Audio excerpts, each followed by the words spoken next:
కామారెడ్డి పట్టణంలోని జిల్లా కాంగ్రెస్ కార్యాలయంలో యూత్ కాంగ్రెస్ జిల్లా అధ్యక్షులు మొహమ్మద్ ఇలియాస్ అధ్యక్షతన జిల్లా యూత్ కాంగ్రెస్ కార్యవర్గ సమావేశం నిర్వహించడం జరిగింది.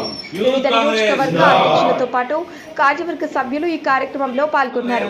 ఈ సందర్భంగా జిల్లా యూత్ కాంగ్రెస్ అధ్యక్షులు మొహమ్మద్ ఇలియాస్ గారు మాట్లాడుతూ, ప్రియాంక గాంధీ సభను విజయవంతం చేద్దాం, భారీ ఎత్తున యువతను తరలించే ప్రియాంక గాంధీ ఇచ్చే సందేశాన్ని ప్రజల్లోకి తీసుకువెళ్లాలి.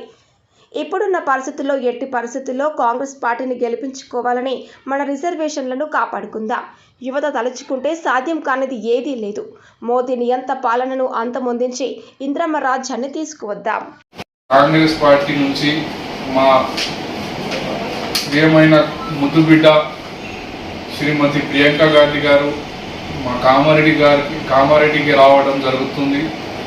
తేదీ 10 మే 2024 కామారెడ్డిలో యూత్ కాంగ్రెస్ ఆధారంలో మంచి ప్రోగ్రాం చేసి విజయవంతం చేసి ఆమెకు నిజంగా మా డిస్టిక్ పేరు ఎట్లా ఉంటుంది, మా సభ ఎట్లా ఉంటుంది అని వాళ్ళకు ఒక ఆదర్శమైన ఒక మీటింగ్ జరగాలని మేము ఒక కోరిక చేసుకుంటూ అన్న యువజన కాంగ్రెస్ అన్ని సంఘాలు అన్ని ఆర్గనైజేషన్ మటుకు యూత్ కానీ స్టూడెంట్ అందరూ దీనికి మంచి ఎత్తున పాల్గొని, కాంగ్రెస్ పార్టీ అంటే పేదోళ్ళ పార్టీ, పేదోరికి న్యాయం జరగాలంటే అది కాంగ్రెస్ తోటే న్యాయం జరుగుతుందని ఆశిస్తూ మీ అందరూ ఈ ప్రోగ్రామ్ సక్సెస్ చేయాలని కోరుతున్నాను.